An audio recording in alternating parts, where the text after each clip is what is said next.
Supported by Ekal Yuva, powered by sun city projects and campus. कि भारत एक ऐसी हमारी धरती है जिस पे हमने देखा स्वामी विवेकानंद जी को, उनके पथ पे युवा आगे बढ़ते रहे अपने जीवन में। और आज के अगर हम युवाओं को देखें तो उनका जो दिन का एक डाटा, मतलब उनका दिन का टारगेट होता है, वो ये होता है कि मैं सुबह उठा और 1.5 GB किस तरीके से मैं अपना ख़त्म करूं और रात को मेरे को बढ़िया तरीके से सो जाना है।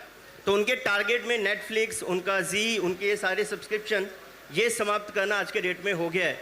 और जिस कल्पना को हम लेके चल रहे हैं, जिस कल्पना के आधार पे हमारा एकल अभियान भी चलता है, जिसमें स्वामी विवेकानंद जी ने कहा था कि अगर कोई छात्र विद्यालय तक नहीं जा सकता है तो विद्यालय स्वयं छात्र तक जाएगा मगर 100% शिक्षा देगा। ऐसे अभियान से हम आते हैं। तो आपको क्या लगता है कि हम युवाओं को किस तरीके से प्रेरित करें कि वो सभी लोग स्वामी विवेकानंद जी के पथ पे आगे बढ़ सकें? दीपक भैया, कृपया आप जवाब दें।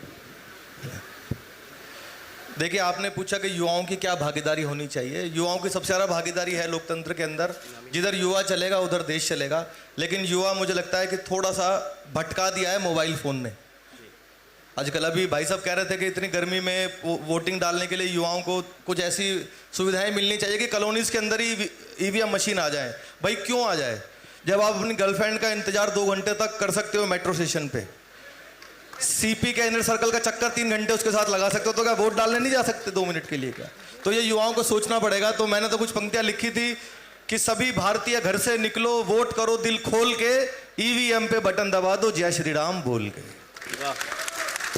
और जो भारत का युवा है वो तो बहुत किस्मत वाला है, जो खासकर मेरे सामने जो यूथ बैठा है, जो पहला वोट अपना डालेगा वो तो, क्योंकि इस बार का वोट ये बोला जा रहा है कि भगवान श्री राम को अर्पित करना है, तो आपका तो पहला वोट ही भगवान श्री राम को अर्पित होने वाला है। तो मैंने लिखा कि श्री राम को अब की पूरा यूथ समर्पित होगा, पहला वोट ही जिनका श्री चरणों में अर्पित होगा। युवा हृदय में राम बसे हैं, दिखलाने का मौका है, इसे देख सुनकर के पूरा भारत गर्वित होगा। यूथ पे बूथ की लाइन लगा दो, हर हर बम बम बोल के, EVM का बटन दबा दो, जय श्री राम बोल के। और जैसा कि कहा जा रहा है कि 2047 में अश्विनी जी ने बताया कि राम राज्य आएगा, तो राम राज्य के लिए तो किसी ऐसे व्यक्ति का होना भी गद्दी पर जरूरी है जो राम राज्य स्थापित करे। तो सनातनियों के बिन भारत में अब न सियासत होगी, राम भक्त होगा गद्दी पे, धर्म हुकूमत होगी। युवा शक्ति जब एक बनेगी ऐसी ताकत होगी, हिंदू धर्म को गाली दे दे किसकी हिम्मत होगी? हिंदू धर्म को गाली दे दे किसकी हिम्मत होगी? लहराएगा भगवा झंडा दुनिया के भूगोल पे, EVM पे बटन दबा दो, जय श्री राम। और क्योंकि मेरे सामने युवा बैठे हैं और AI की बहुत बात हुई, सोशल मीडिया की बात हुई, सोशल मीडिया पर कुछ जुमले चलते हैं, भक्त, अंधभक्त, ये वो, तो मैंने कुछ सोशल मीडिया से पंक्तियां उठाई है अंबर जी, गोदी मीडिया, ऐसे ऐसे जुमले चलते हैं, तो उनको सबको समाहित करते हुए ना आखिरी बंद इसका बनाया है। वोटों की जब गिनती होगी ऐसा मौका आएगा, भक्त तो खुल के नाचेगा पर चमचा रोता पाएगा। भक्त तो खुल के नाचेगा पर चमचा रोता पाएगा।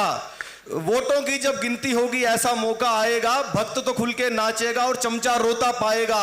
आमी वामी कांगी सब दूरबीन से खोजे जाएंगे और टुकड़े टुकड़े वाले लेंगे पैकेट सब बरनोल के, EVM पे बटन दबा दो, जय श्री राम बोल के। बहुत बहुत शुक्रिया। अच्छा माहौल है, मुझे अंबर जी के बराबर में बिठा दिया। आप पहले उनको देखो फिर मुझे देखो, हालांकि आप ऐसा ही कर रहे हो। आपको बिल्कुल ऐसा लग रहा होगा जैसे सानिया मिर्जा के बगल में मलिंगा बैठा हो। अच्छा देखो, मुझे मलिंगा सुन के एक अंकल वो भी हंस रहे हैं जिनकी अपनी खोपड़ी जयसूर्या के जैसी है। मैं मलिंगा से बता देती हूँ, बचपन में मेरे बाल आप ही के जैसे थे और क्लास के बच्चे मुझे मलिंगा ही बोलते थे। देखिए ये देश बदल रहा है, इस तरीके देश बदल रहा है जी। और तो आप सबसे अपील है कि वोट जरूर डालने जाएं। वोट डालने से आप जैसा कि बताया, एक वोट से सरकारें गिर जाती हैं, एक वोट से मुख्यमंत्री बनने से आदमी रह जाता है। सबसे जरूरी आपका वोट डालना है। अगर आप वोट भी नहीं डाल सकते निकल के, तो फिर आपको कोई शिकायत करने का, कोई कुछ करने का मौका नहीं है। हमारे बीच में राष्ट्रीय कवि गजेंद्र जी बैठे, उनकी पंक्तियां है कि नेताओं में बैठ के जो गलती निकालते, घर से निकल वोट तक नहीं डालते। तो वोट डालना बहुत जरूरी है सर जी। आपने देखिए इतनी अच्छी बात कही हम सभी युवाओं के लिए खासकर। और जब राष्ट्रीय कवि मंच आपने बताया कि उसके राष्ट्रीय अध्यक्ष जी बैठे हैं, तो मेरी भी एक पंक्ति कहने का मन हो रहा है कि जब हम मतदान करें तो ये बात अवश्य सोचें कि मंदिर तिलक कमंडल और चुटिया की रक्षा हो। मंदिर तिलक कमंडल और चुटिया की रक्षा हो। गांव में बैठे हर किसान के कुटिया की रक्षा हो। ऐसा बटन दबाना कि हर बिटिया की रक्षा हो। अब हमारे उत्तर प्रदेश में वाह, बिटिया वाह, को वाह, वाह, वाह। कहीं देखना नहीं पड़ता है, तो ऐसा बटन दबाना कि हर बिटिया की रक्षा हो, दिग भी रहे सुरक्षित, दिगंत की रक्षा हो, आहा। ऐसा बटन दबाना कि हर संत की रक्षा हो। क्या बात। हर संत की रक्षा हो। बहुत बढ़िया। देखिए वक्त बदल रहा है। मोदी जी चाय बेचते थे, हमारे दिल्ली वाले दारू बेच के अंदर चले गए। तो वक्त बदलता रहता है। जी, ये तभी होगा जब कोई चाय बेचने वाला उस कुर्सी पे आएगा, तभी दारू बेचने वाला जेल जी, में जी। जाएगा। तो हमें एक चीज़ वर्धमान जी में, अंबर जी में कॉमन मिलेगी कि हम सोसाइटी को क्या दे सकते हैं। इन्होंने भी बात की ग्लोबल वार्मिंग को किस तरीके से रोका जाए, कैसे वृक्ष लगाया जाए, नदियों को किस तरीके से साफ किया जाए। भाई साहब दीपक जी, अगर समाज तो बहुत अच्छा हो गया, हरियाली आ गई, मगर आप खुश तरीके से किस तरीके से रह सकते हैं। तो मैं दीपक जी आपसे एक छोटा सा निवेदन चाहूँगा, क्योंकि युवा भी थोड़े से मेरे को लगता है परेशान हो गए हैं। तो एक अपने अंदाज में, मुझे ये बात पता है कि आप बहुत ही देश के प्रसिद्ध मिमिक्री आर्टिस्ट हैं, तो अपने अंदाज में कुछ अलग अलग आवाज़ों में अगर आप इन युवाओं से बात करें और उन्हें ये संदेश दें कि वो इस बार 100% मतदान करें, तो मज़ा आ जाएगा। तालियां आपकी बहुत जरूरी है मेरे लिए, क्योंकि आपकी तालियां मेरे लिए वही काम करती हैं जो जयाप्रदा के लिए अमर सिंह करते थे। मुझे कहा गया है कि मैं कुछ एक राजनेताओं की मिमिक्री कर दूं जल्दी जल्दी 5-6 मिनट में। बुलाऊं कुछ नेताओं को। मैं देश के लगभग 50-60 नेताओं की मिमिक्री करता हूं। और सबसे पहले किसको बुलाएं? अच्छा, मोदी जी को एंड में बुलाएंगे। दिल्ली से शुरू करते हैं यार, दिल्ली में खड़े हैं। हाँ, हमारे सीएम साहब तो आपको पता ही है जेल में बंद है। सर, नेता वही होता है जो अपने किसी भी काम को सही साबित कर देता है। कुछ भी कर रहा लग रहा है हो। केजरीवाल जी को ये बता जी, दीजिए, हाँ। कैसा लग रहा है जेल में? जेल में वो भी बताऊंगा। भाई साहब, कुछ भी करेंगे ना नेता, उसको सही साबित कर देते हैं। अभी केजरीवाल जी तो बाद में गए, अंबर जी पहले। हमारे दिल्ली के 2 मंत्री जेल में गए, सत्येंद्र जैन साहब और सिसोदिया जी।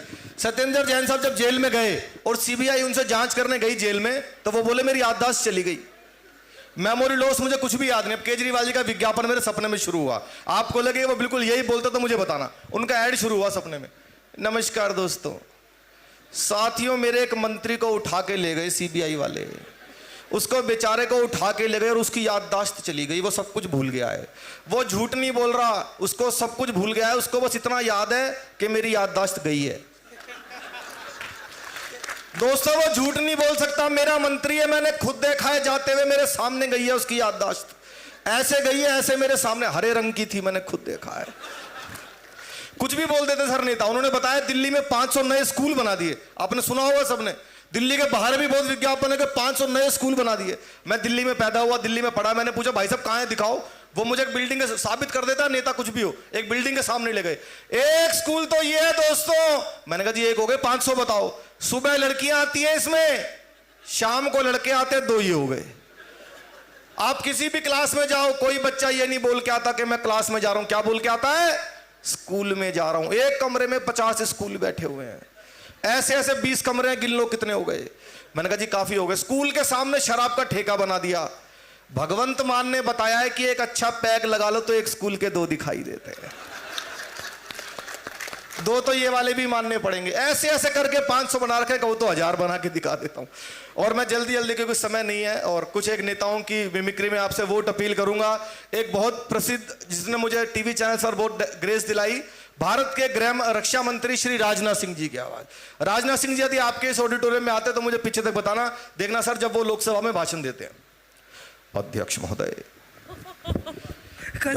जहां तक प्रश्न पाकिस्तान का है तो मैं सारे सदन के समक्ष है डंके की चोट पर कहना चाहता हूं अध्यक्ष महोदय कि पाकिस्तान से अब कश्मीर पर कभी कोई बात नहीं होगी।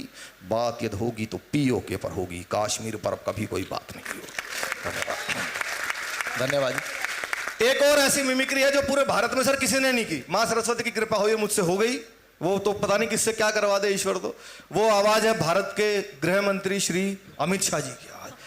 इलेक्शन चल रहे हैं, यदि अमित शाह जी आपसे वोट मांगने आते, मैं उनका बहुत बड़ा प्रशंसक भी हूं, और यदि वो यहां पर आते एकल के मंच पर, तो आपसे कैसे बात करता देखना सर। सबसे पहले जब वो वोट मांगते, आपको आंख बंद करके लगे कि अमित शाह जी आ गए हो। देखिए, ये राहुल बाबा कहते हैं इनको विकास दिखाई नहीं देता है। राहुल बाबा, आपको कभी विकास दिखाई नहीं देगा। आपकी आंखों पर तो इटालियन चश्मा चढ़ा हुआ इटालियन।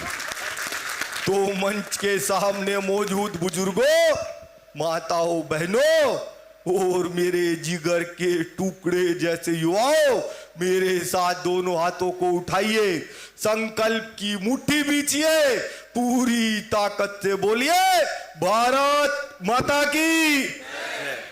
अच्छा, जैसे कोई यज्ञ चल रहा हो और उसमें जब तक पूर्ण आहुति ना डाले सर यज्ञ संपन्न नहीं होता। ऐसे ही नेताओं की मिमिक्री का भी यज्ञ है, मैं बचपन से कर रहा हूं। इसमें जब तक पूर्ण उनकी मिमिक्री ना करो तो वो यज्ञ संपन्न नहीं होगा।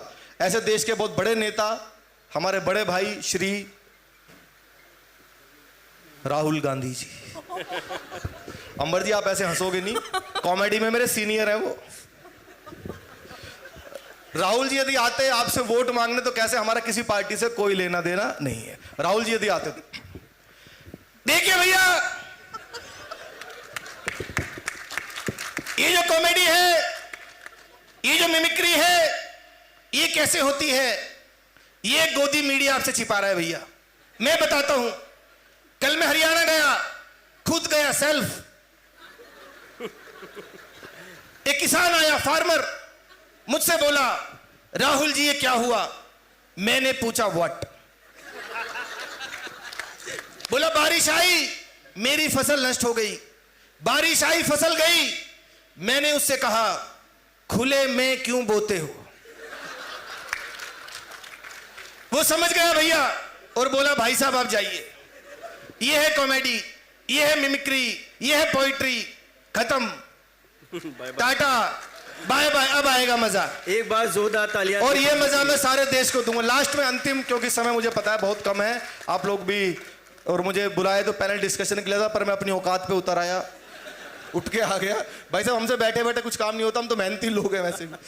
तो अंत में एक और बिल्कुल ताजा चीज सुना करके मैं अपना स्थान लूँ। सॉरी, बीच में मोदी जी रह गए, 1-1.5 मिनट आपका लूंगा। मोदी जी यदि आते, देश के इस समय सबसे पॉपुलर नेता है, विश्व के सबसे शक्तिशाली लोगों में उनका शुमार होता है। मोदी जी यदि आते आपके बीच में तो कैसे बात शुरू करते। मैं कोशिश कर रहा हूं सर, हमारा गला बहुत खराब है, बहुत लगातार सफर चल रहा है। हो सकता है मोदी जी निकालूं, देवगौड़ा जी की निकल जाए।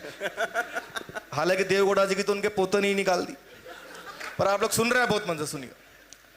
भाइयों बहनों, मेरे देश में और देश की राजधानी दिल्ली में और दिल्ली के महाराजा अग्रसेन कॉलेज में एकल के मंच पर यह शानदार कार्यक्रम चल रहा है, तो मैं मेरी और 135 करोड़ भारतीयों की तरफ से आपको शुभकामनाएं देता हूं और इतना ही कहता हूं, वोट जरूर दीजिए, जरूर दीजिए, जरूर। बहुत बहुत धन्यवाद। अंत में मैं बहुत जल्दी कर रहा हूं, अंत में एक आइटम आपको जरूर सुना के जाऊंगा, क्योंकि वो मुझे सुनाने के लिए आकर ब्रजेश भाई ने कान में भी कहा। पिछले दिनों एक बाबा हमारे देश में बहुत वायरल हो गए, बाबा बागेश्वर वाले बाबा। और बाबा बागेश्वर जी सर सबकी पर्ची बना देते हैं, कौन है, कहां से आया, क्या करेगा, कब भरेगा, कब मरेगा, सब लिख के रख देते हैं। तो मैंने सपने में देखा बाबा जी की कथा चल रही है और उसमें सामने आ गए दिल्ली के मुख्यमंत्री श्री अरविंद केजरीवाल जी, और बाबा ने उनका पर्चा बनाया। सर आपको लगे कि ठीक आदमी का ठीक पर्चा बनाया तो मुझे लगेगा मेरा आना सफल हो गया, आप मन से सुनेंगे। तो आपको लगे कि बाबा जी की कथा शुरू हो गई तो मुझे बताना। उनकी कथा शुरू हुई। सर जय श्री राम। इस पंडाल के अंदर हमको एक आदमी दिखाई दे रहा है जो नीली और ढीली शर्ट पहन करके बैठा हुआ है, वे आ जाए उनकी अर्जी स्वीकार की जाती है। सामने से आगे, बाबा जी नमस्कार, मैं दिल्ली का, क्या सवाल मन में लेकर के आए हो? बाबा ने तुम्हारा पर्चा बना रखो पहले ही। बाबा जी मैं दिल्ली का सीएम हूं, एलजी मेरी बात नहीं मानता, मोदी मुझे 26 जनवरी पे टैंक भी नहीं चलाने देता, मैं बाबा जी देश का पीएम बनना चाहता हूं। बाबा ने पर्चा बना रखो, बताओ कौन सा पर्चा खोले। अब बाबा जी के पर्चे पे आनंद लेना। बाबा ने पर्चा बना रखो, देखो, अपने बच्चों की झूठी कसम खाएंगे, अपने गुरु को लात मार के मुख्यमंत्री बनेंगे, नंबर 1, एक विशेष समुदाय का वोट लेने के लिए चमचागिरी करेंगे, हिंदू पुजारियों को मंदिर में सैलरी नहीं देंगे, तुम्हारी ठटरी बार दे बाबा तुम्हारी। बाबा जी मैं देश का पीएम बनना चाहता हूं, सबसे पहले हिंदू राष्ट्र की मांग करो दिल्ली विधानसभा के अंदर, और एक मंत्र बाबा दे रहे हैं उसका जाप करो दिन में 3 बार पार्लियामेंट के सामने। बाबा जी कौन सा मंत्र है? हर हर मोदी, घर घर मोदी। बहुत बहुत शुक्रिया, धन्यवाद, जय हिंद। बहुत बहुत धन्यवाद दीपक जी। जो युवाओं ने सुबह 9 बजे से आके बैठे हुए थे, उनका पूरा मूड रिफ्रेश कर दिया आपने, और इसके साथ ही साथ वो पूरा संदेश जो इनको देना था उस कुर्सी पे बैठ के, वो खड़े होके भी इन्होंने दे दिया। तो एक बार और जोरदार तालियां दीपक जी के लिए। एकजुटता और एकता हमारे देश में सदा बनी रहे, जिसके लिए एकल अभियान सदैव कार्यरत रहता है। और नागरिकों का कर्तव्य, जो हमारा एक आखिरी आज का मुद्दा था, कि हम सभी को, जो भाई साहब ने बहुत अच्छे तरीके से बताया, कि हमारे कर्तव्य हमें बोध होने चाहिए। मैं एक और अपील आप सबसे, क्योंकि जितना यूथ मेरे भाई बहन सामने बैठे हैं उनसे करना चाहता हूं, क्योंकि मैं कोई राजनीतिज्ञ तो हूं नहीं, ना मैं कोई मीडिया पर्सन हूं, ना मैं किसी पार्टी का प्रवक्ता हूं। मैं कलाकार होने के नाते जो आपसे मांग सकता हूं, जैसा भाई साहब ने बताया कि हमें कैसे कैसे अपने संस्कारों को आगे लेके आना चाहिए, कलाकार होने के नाते आजकल जितनी गंदगी हमारे कला क्षेत्र में आई है पिछले, खासकर से मोबाइल फ़ोन आने के बाद, अंबर जी, खासकर हम इंस्टाग्राम खोलें, यूट्यूब खोलें, फिल्मों में आई, वेब सीरीज़ में आई, गानों तक में गालियाँ आ गई, आजकल कॉमेडी में भी गालियाँ आ गई हैं। और मुझे बहुत शर्म आती है जब हमारा पढ़ा लिखा वर्ग, डिग्रीधारी वर्ग उनको सेलिब्रिटी बनाता है, उनको लाइक करता है, कमेंट करता है। तो कम से कम जो गालियां दे रहे हैं आपके घरों के मोबाइल के जरिए, आप कोई अपना एक वीडियो, आप मुझे हाथ उठा के बताएं, बिना हेडफोन लगाए आप आज मोबाइल पे कोई वीडियो प्ले नहीं कर सकते। तो मेरा ये एकल अभियान मेरा भी है कॉमेडी में, कि शुचिता है, साफ सुथरी कॉमेडी हो, लोग बिना हेडफोन के पूरे परिवार साथ बैठ के देखे और हंस सके, ऐसे कलाकारों को भी प्रमोट करना है। और गंदगी से हमें निजात पानी है, ये भी एक अभियान है, इसमें आप सब साथ दीजिए। बहुत ही शानदार बात आपने कही। और जब हम लोगों का इंट्रोडक्शन हुआ था, जब नेहा बहन का हमारा इंट्रोडक्शन हमारे अभिभावक जब दे रहे थे, तो उन्होंने जब हमारे इस YouTube चैनल के बारे में कहा, और हम सभी से अपील की कि हम इस YouTube चैनल के साथ, एकल भारत के साथ जुड़ें, तो उसका भी एक तरीके से मुख्य कार्य यही था कि अगर आप जुड़ेंगे तो आपको पता लगेगा कि वास्तव में इस देश में अभी बदलाव किस दिशा में हो रहा है।